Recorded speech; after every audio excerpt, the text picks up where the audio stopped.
Hey, my name is Jake, and I am a partner at Christ City Church.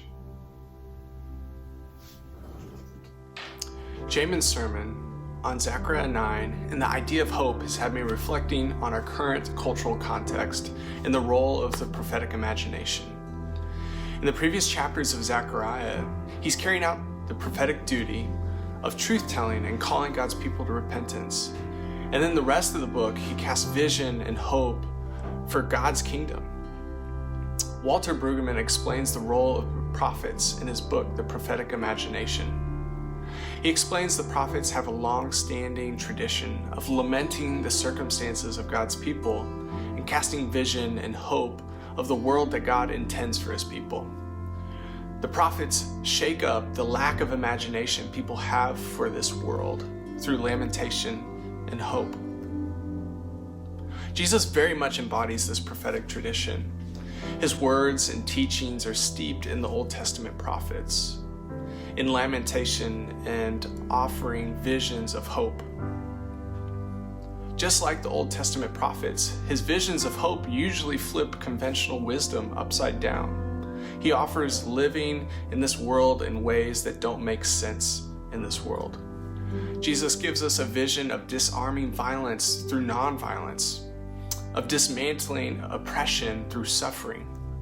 What I find so interesting about Jesus' nonviolence was that he wasn't just addressing individual actions, but institutional power and oppression. The oppressive regime of the Roman Empire was at the very forefront of every Israelite's consciousness. Because Jesus had a prophetic voice, he was considered an anti-empire dissident. Jesus was tortured and executed by the state. In this country, we are having an urgent conversation about power, about violence, about the role of the state. It seems like we suffer from complacency and have a lack of imagination when it comes to institutional power and violence. Half a century ago, this same conversation was shaken up by the prophetic imagination of Martin Luther King Jr.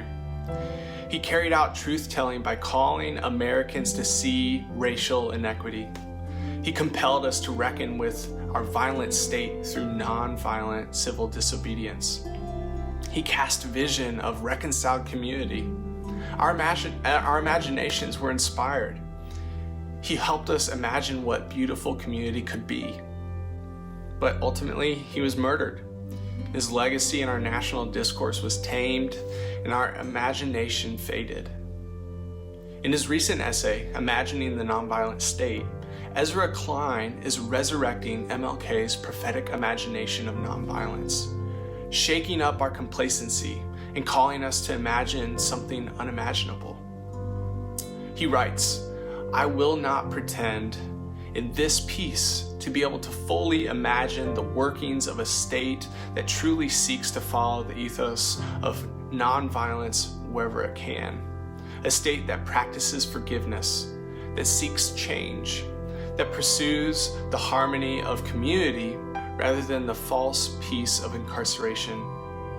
It is easy, of course, to imagine difficulties and dangers of that path. But let us not sugarcoat the harms of the path that we have chosen instead. We are a violent society surrounded by a violent state, a country that locks up more of its own than any country on earth, in which agents of the government slowly choke citizens to death while bystanders beg them to stop, leading to riots that the state then uses as an excuse to deploy yet more violence in the name of order. It is time to ask a different question, find different answers, and pursue better goals. As followers of Jesus and kingdom-minded people, we need to listen to prophetic voices. We must be inspired by prophetic imagination. As prisoners of hope that Zechariah says in chapter 9, we long for the beautiful community God intends for humanity as his image bearers. Prophetic hope informs our view of justice. It compels us toward mercy. From my perspective, The heart of Christianity is Jesus' prophetic imagination of Imago Dei. This is what I find so radical and so compelling about Christianity and its hope for our world.